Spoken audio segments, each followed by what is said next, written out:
On yesterday's episode, we discussed which transfers will make the biggest impact for Pitt football in the 2025 season, but what about the guys who are returning on the roster? Maybe some of the guys we haven't heard from too much over the past couple of years. Today, we're talking about the biggest breakout candidates for Pitt football on offense and defense.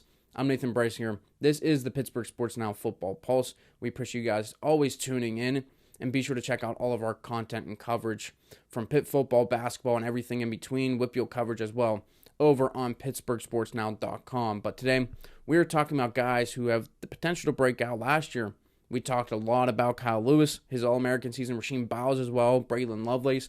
All three of those guys truly broke out last year, especially on the defensive side of the ball. So what about this year? What are some names that we are watching?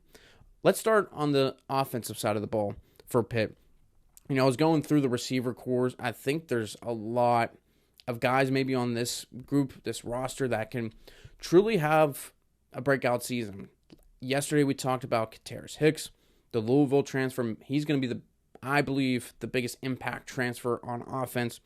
So don't want to include him in this because Hicks, Deuce Span's another guy, really has not broken out on the college level yet, played at Florida State for a couple of years. CJ Lee is another one that I thought about. The Western Carolina transfer had a pretty good couple of games last year, had a couple of big play touchdowns as well for Pitt, and then he got hurt. How will he respond once he comes back from injury? But the one breakout guy in the receiver room that I'm really looking forward to seeing, because Pitt, they want about 5, 6, 7 guys that really can go out and make plays on this offense. How about Zion Fowler-El?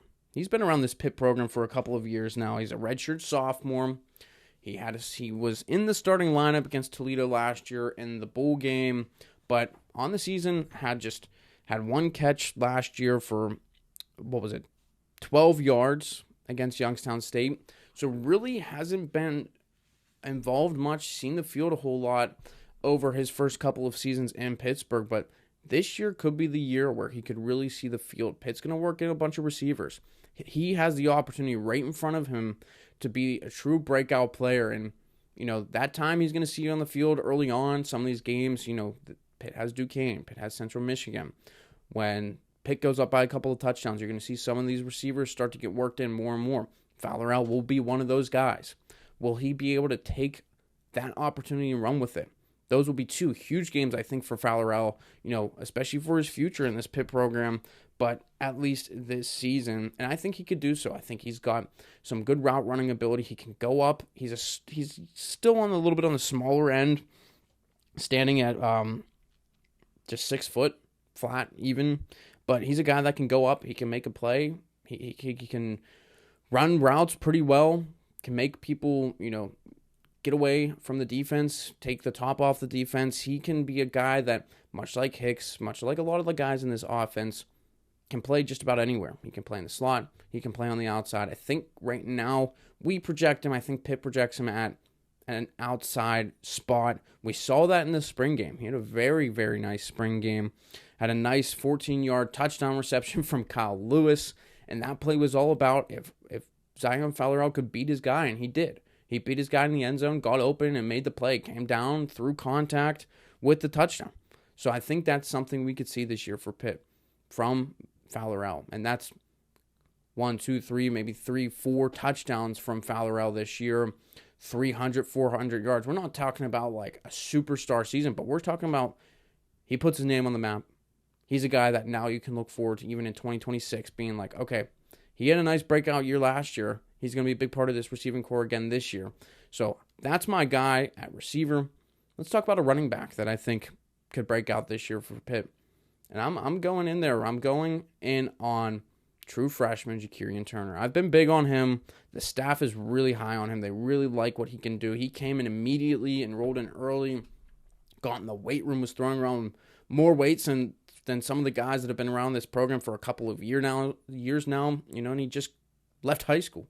Left halfway through his senior year of high school, and he was bigger, throwing around more weight than some of the guys that have been there for a couple of years.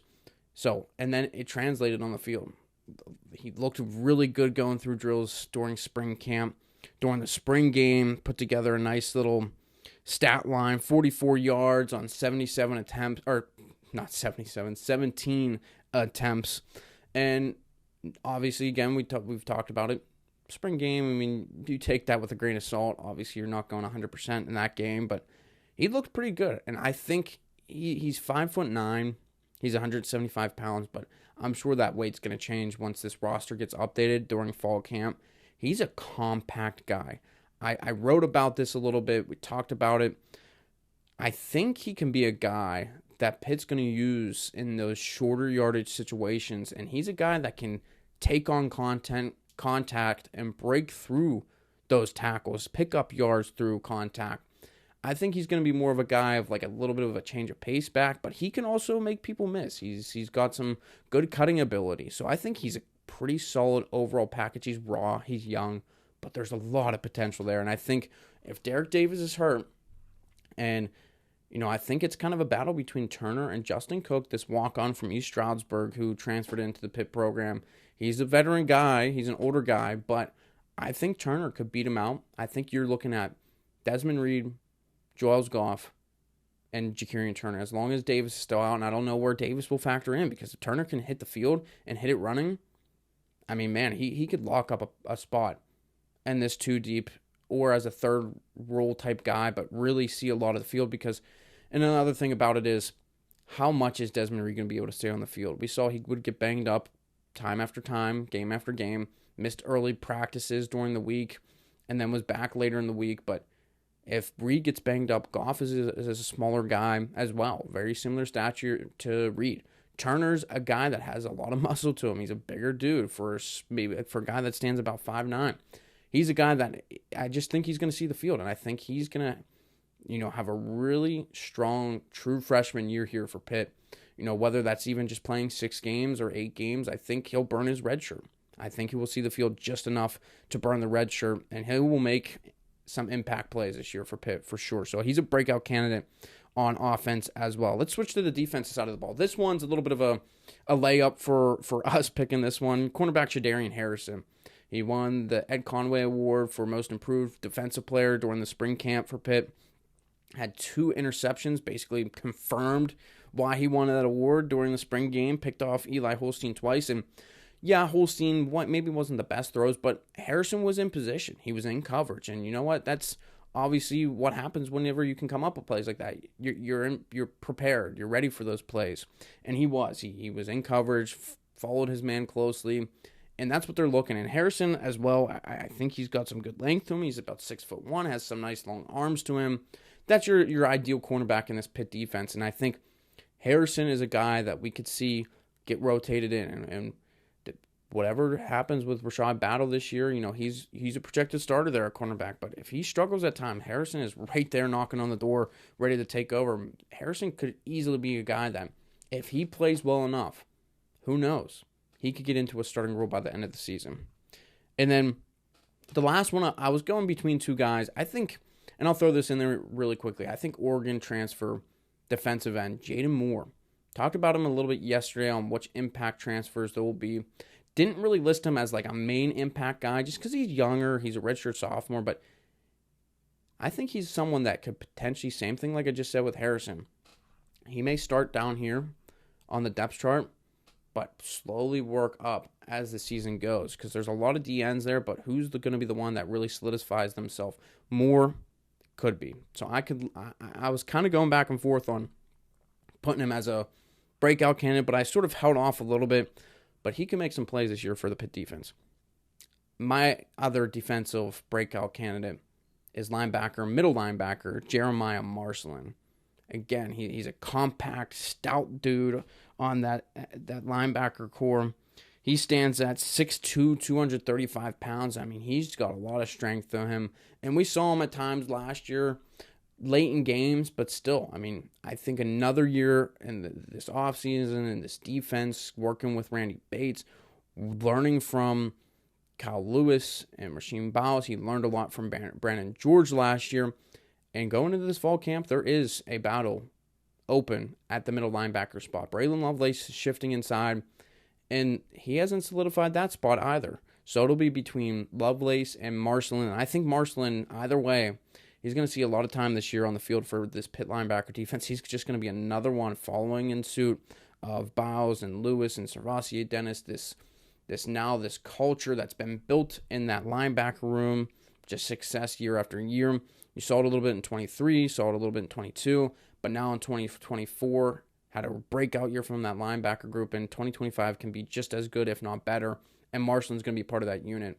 And I think he's a guy that can I think he's going to be more of a solid run stopper. I don't know if they're going to use him a ton to blitz and provide pressure. I think you're going to see that a lot from Lewis, Lovelace, but he, as in Marshland, is going to be a guy that could be really solid, meeting that running back at the point of attack, right in, filling in gaps on that defensive line. It can be really solid in that aspect of this Pitt defense this year is Jeremiah Marshland. So my 4 breakout candidates for this Pitt team offensively: Zion Fellerell at receiver, and Jakarian Turner, the true freshman, at running back.